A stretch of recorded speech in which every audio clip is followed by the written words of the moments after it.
What to do when you just feel like a lazy bastard.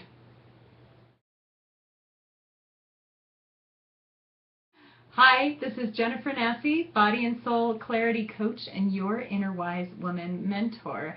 And I love this because it comes from a client, and she had observed around her at work and people in her life that some people just seem to be those go, go, go, work through it, knuckle through it, push till the end, get tons done, seem to be on top of things all the time kinds of people, and she didn't feel like she measured up.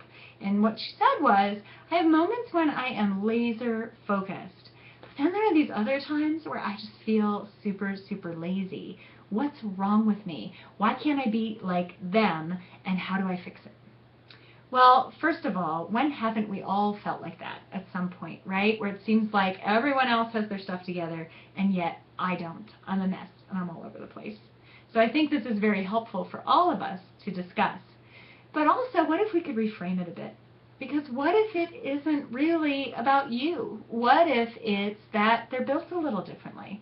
I do a lot of work with the Chinese 5 elements with my clients. And there are some elements that are just more geared towards living in that space more often, where they're just pushing through, going forward, very goal-oriented, want to get to the finish line, that's just how their energy moves. And that might not be you. And it doesn't make you wrong, and it doesn't mean you're lacking in any way. It just might mean that you have to approach things a little bit differently. Now, I don't have time to go into all the details around all of that. It's something I take 6 months to teach my mentorship ladies. But what you can do is start to look at what makes you different and what really works for you. And the other piece is that what I hear when I hear someone say, I have moments when I'm laser focused and others when I'm lazy, I hear a very natural ebb and flow, right? But one that we tend not to honor very much in our culture. And so how can we support that natural desire to have an ebb and flow for you?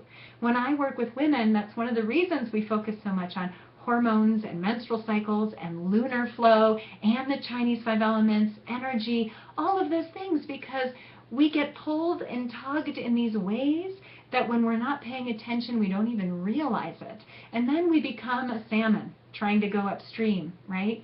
Wouldn't it be nice to be able to flow with it instead? And that's what I want for you. So here's what you can do, okay? Action step. I want you to take a few moments and see if you can identify some of your patterns. Are there times of day when you feel more super focused, right? Are there times of day when you feel more lazy? Do you notice a difference based on what you eat in the morning, or how often you eat during the day, or how much sleep you've gotten, or what kind of movement you do? Start noticing these things for yourself. And then you're going to take that information and you're going to use it when you're doing your planning. Now, I know we can't all take a day off when we feel like having a lazy day. This is my lazy moment. But what we can do is try and support ourselves as best as possible and put some structure in place. So for work, if you have to schedule meetings, presentations, big projects where it's going to take tons of energy and you're going to really have to put yourself out there, see if you can put that in that slot, that time of day that really seems to be your most focused time, or when you have the most energy to get out there, or you're going to surround it with really nourishing activities that help boost your energy in that way, right? And then when you have those more withdrawn times, those lazy times, save your catch-up work for that time.